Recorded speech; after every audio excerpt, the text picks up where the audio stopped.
Eu não posso mais ficar aqui a esperar que um dia de repente você volte para mim. Vejo caminhões e carros apressados a passar por mim. Estou sentado à beira de um caminho que não tem mais fim. Meu olhar se perde na poeira desta estrada triste, onde a tristeza e a saudade de você ainda existe. Preciso acabar logo com isso. Preciso lembrar que eu existo, que eu existo, que eu existo.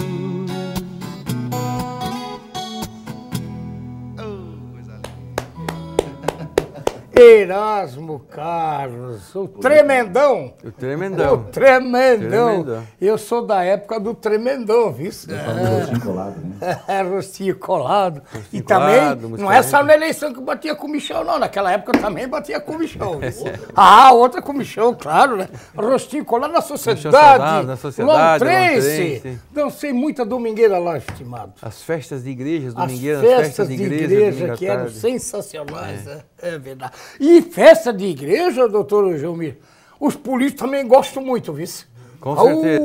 Eles veem se querem ser noveneiro, festeiro, aquela coisa Pagar toda. cerveja para todo mundo. Pagar cerveja para todo mundo. Isso é comum, bastante comum. É aquele, vamos ser bem, aquele arreto todo, né? Essa que é a grande verdade. Ô, estimado doutor Gelmir, vamos... eu falava antes ali que é uma pergunta que eu deixei meio no ar, porque a gente procura sempre escolher o ficha limpa. E às vezes aquele ficha limpa que para você era o cara correto, quando ele entra, parece que aquele antro lá, independente se é Brasília, se é na Assembleia, se é nas câmaras de vereadores, me parece que está tudo muito lameado e o cara acaba entrando no jogo daqueles que já estão lá fazendo aquele jogo sujo, estimado. Infelizmente, a gente vê isso muito evidente. Quanto muito, mais né? sujo, quanto mais envolvido com a justiça, parece que maior é a vontade do pessoal votar no sujeito daquele. Não consigo entender isso. Eu até não posso deixar de fazer essa pergunta. É evidente que mas faz parte da eleição, claro. Por exemplo, a condenação do ex-presidente Luiz Inácio da Silva, o Lula, que está preso, condenado em segunda instância, e que se apregou aí a todos os cantos, e a imprensa dá essas notícias, que ele está sendo perseguido politicamente, que o crime é político, que não houve roubo, que não houve corrupção, que esse doutor Sérgio Moro, não sei das quantas, é um FDP, não sei das quantas, é só pau nesse cara, e que isso é golpe, que isso é... Como é que o senhor vê isso tudo, essa coisa que está ficando até nojenta em termos de campanha política de 2018? Porque, segundo a legislação eleitoral, uma condenação em segunda instância, pelo menos dentro da minha limitada ignorância, ele não poderá ser candidato, ou não poderá registrar a sua candidatura. Como é que o senhor vê isso tudo? Como juiz eleitoral e como cidadão. Eu vejo o golpe, toda essa manipulação de informação e essa tentativa de enganar o povo e o próprio eleitor em relação a isso. Critico muito o juiz Sérgio Moro, que ele condenou sem prova, porque ele é um déspota, não sei o que. A decisão do Sérgio Moro já foi avaliada em grau de recurso na segunda instância pelo próprio TRF4.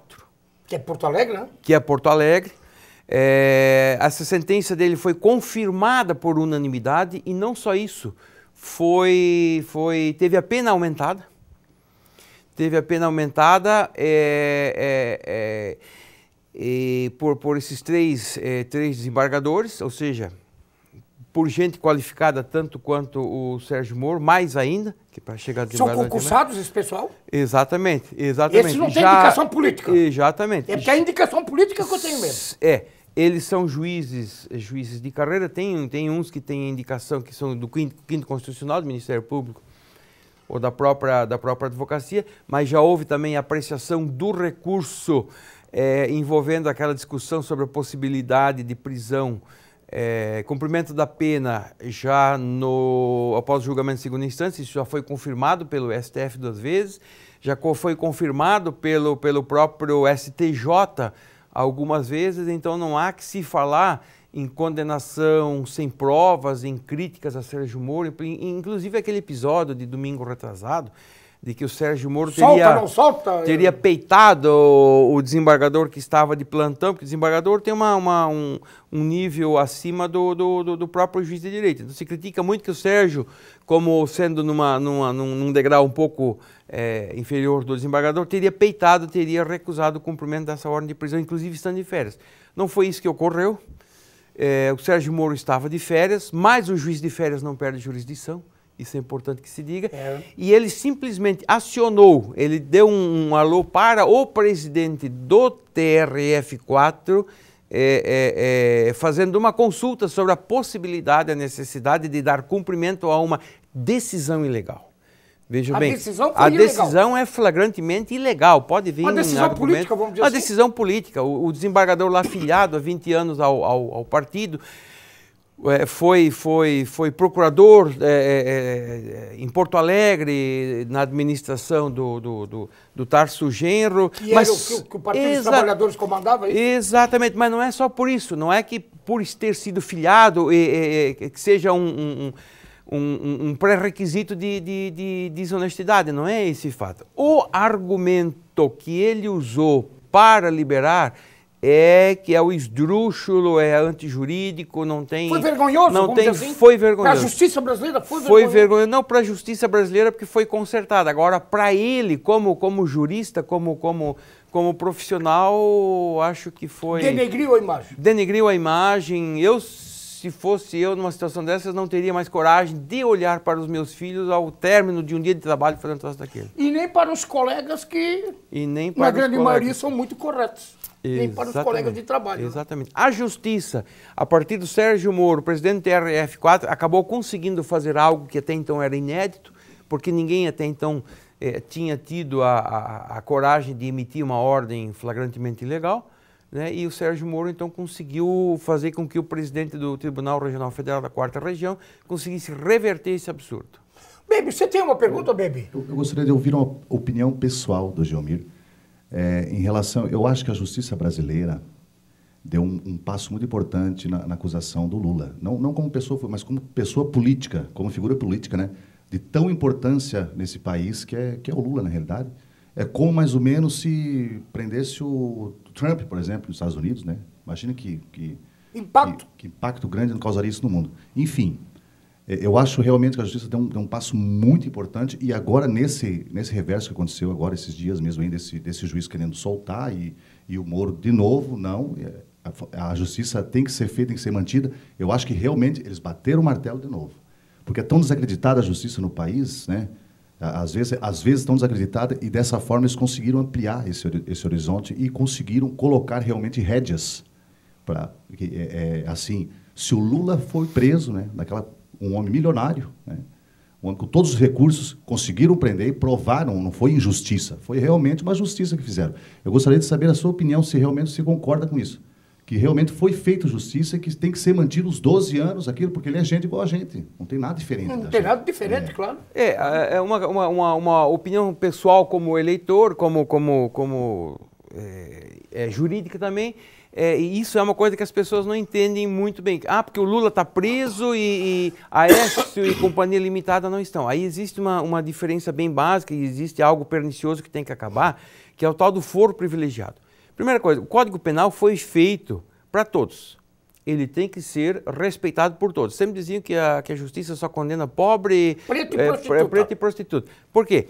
Porque nunca chegavam nos políticos que eram envolvidos em falcatruas. Por quê? Por causa da questão do foro privilegiado. O foro privilegiado, o que é? Eles só podem ser julgados e processados no caso do presidente e os deputados federais e senadores, pelo STF. Então, de toda essa leva da Lava Jato, de todos esses envolvidos, os que não têm foro privilegiado, que foram julgados na Justiça de primeiro grau pelo Moro, já são 109 condenações. O foro privilegiado, esse foro privilegiado, é uma coisa nojenta. Isso é uma aberração jurídica que só existe no Brasil. Ele foi criado numa época para que, na época do regime militar, que existia uma perseguição política quem não era do partido, dos militares e coisa e tal. Então, para proteger de falsas acusações infundadas, se criou o tal do foro privilegiado. Só que isso aí foi sendo ampliado de tal forma que criou essa situação. Então, o foro privilegiado hoje ele só se justifica para pouquíssimos agentes públicos e em relação a determinado tipo de crime. Crime comum, por exemplo, não tem por que ter foro privilegiado. Crime envolvendo a administração, improbidade administrativa, não tem por que ter foro privilegiado. O sujeito está ali administrando bem público, isso ali tem que ser um livro aberto. Não tem que ser protegido pelo... Né? Não há justificativa nenhuma para esse tal do foro privilegiado. As próprias denúncias que tiveram contra o presidente da República, que era vice-presidente da Dilma Rousseff, que foi empichada da presidência, o Michel Temer, com várias acusações e denúncias gravíssimas, que a imprensa mostra e todo dia, é mala pra cá, é mala pra lá, e denúncia e gravação, recebe os caras de madrugada no Palácio da Alvorada, aquela coisa toda, aí chega lá, negocia com o Congresso Nacional, com os deputados, dá verba pra cá, verba pra lá, e a denúncia não passa, e não vai pra frente, e não acontece nada, e é uma maracutaia do demônio aquilo lá. Essa Mas vai responder por esses atos a partir do dia 2 de janeiro de 2019. Terminou o mandato, não tem mais o foro especial. Aí acabou. Aí, né? Ô, estimado, para encerrar esse papo, para nós ir depois aí, voto nulo, voto branco, se abster de votar, o que conta, o que ajuda, o que não ajuda. Estimado, a biometria, que nós temos o fake news, aquelas fofocas que tem nas redes sociais. Ô, estimado, o Supremo, essa palavra Supremo eu acho muito forte, hoje é uma decepção para os magistrados, que nem doutor Jomir, doutor Esther, citando esses nomes, porque a gente conhece essas pessoas que são da nossa comunidade, estão muito próximos da gente e que fazem o trabalho coerente e correto como tem que ser. Independente se é prostituta, se é preto, se é pobre, se é branco, se é rico, se tem dente com dente, perereca sem perereca, aquela coisa toda. Esse STF, que tanto se fala hoje, é uma grande decepção com essas indicações políticas? Com certeza, né? O que nós temos visto aí é lamentável, deixa um nível de decepção muito grande, que quando se fala de justiça, são vários os graus, as instâncias diferentes de justiça, mas quando é o STF que toma uma decisão desastrada, alguma coisa assim, isso contamina todo o conceito de justiça, atinge todos os juízes. Dos 11 ministros que nós temos lá hoje, infelizmente, são só 2 que são juízes de carreira. De carreira, né? De carreira. Os outros são oriundos do Ministério Público, que são bons quadros, e daí temos aqueles de notório saber jurídico indicados pela OAB que tiveram algum exercício na advocacia. Mas, e muito pouco, alguns casos quase nada, né? Muito pouco. Temos um lá que teve um exercício na advocacia especificamente para um partido. Está lá agora para apreciar recursos, que é o ministro Dias Toffoli, que vai ser o presidente supremo agora. Vai ser o presidente. Não estou dizendo que ele seja desonesto, não estou me referindo a esse fato, mas há sempre aquela questão da desconfiança quanto ao sentimento de gratidão de quem indicou, isso é natural do ser humano. Sem dúvida. Existe um instrumento jurídico muito importante para essas situações, que é o próprio juiz se dá por suspeito. Eu não posso julgar um processo envolvendo algum familiar, algum amigo íntimo, eu tenho esse instrumento jurídico para me declarar suspeito ou impedido. É o que ele já deveria ter feito em outras oportunidades, não fez, e é o que ele deveria fazer em outras oportunidades que ainda vão surgir. Mas dentro desse Supremo que está lá, doutor Geomir, a maior decepção que a gente vê muito na mídia, se chama Gilmar Mendes, essa figura notória, que vive em Portugal, com faculdade, com empresas, com patrocínios de empresas brasileiras, a mulher lá não sei o que, no Itaipu, recebendo para ir lá uma vez por ano. É a maior decepção disso tudo que está aí, me parece, que é o foco da coisa, me parece. Gilmar Mendes. Eu não, como juiz, eu não posso criticar decisões dele. Notadamente, eu decidiria diferente, não tenho dúvida nenhuma, mas é o único juiz no Brasil que, embora a Constituição e o Estatuto da Magistratura aqui, digam que um juiz não pode ser sócio de nenhuma empresa, a única coisa que o juiz pode ser, além da profissão de juiz, é professor. Eu não posso nem ser síndico de prédio, presidente de associação, mas o ministro Gilmar Mendes, segundo comprovado já pela mídia, pela imprensa, ele é sócio de um instituto de direito. Em Portugal. No Brasil? No Brasil também. No Brasil, que Portugal recebe, também, né? em Portugal também, que recebe verbas de patrocínio de bancos, de instituições. É uma situação bastante esdrúxula. Se ele tem a empresa, não deveria ser ministro ou vice-versa. Deveria fazer uma opção, uma escolha. E ele que tem provocado, assim, segundo a opinião dos juristas mais renomados que criticam essas últimas posições, sempre uma posição totalmente diferente, oposta do que é normal, do que é o natural, do que tem sido a linha de pensamento e de conduta do STF, que como guardião da Constituição é o que dá a última palavra nos assuntos. E para nós irmos ao nosso intervalo e voltarmos ao último bloco, daí nós vamos ter que falar de voto nulo, branco, essa coisa toda, biometria, aquela coisa que quem não fez, quem tem que fazer, o voto em trânsito, aquela coisa toda.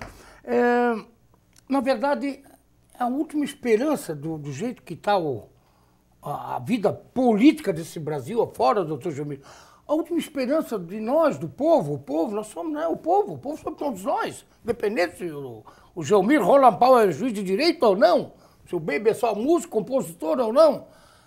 A nossa crença, a nossa esperança sempre vai ser o Poder Judiciário, que é a última esperança que nós temos para se agarrar. E essas indicações políticas é que deixa a gente muito puto, porque a gente sabe que tem as gratidões, tem que agradecer, tem que devolver alguma coisa. E aí ele se depara com essas lambanças do Brasil afora, que deixa o cidadão muito puteado, por isso que não tem mais vontade de votar, porque os políticos, uma grande maioria, não toda, uma grande maioria é pau de galinheiro mesmo, e a justiça que nós temos tanta esperança, e temos tão bons representantes, muitos, mas tem também essas mazelas, essas peculiaridades das indicações políticas, que não é concursado, que vai fazer concurso para juiz, como fez o doutor Gilmir, o doutor Edson Zimmer e outros, vai fazer o concurso, vai estudar, para mostrar que pode ser juiz de direito. Isso deixa a gente muito puto. Ô, Baby, vai contigo, vai. Toca uma música para alegrar o ambiente aí.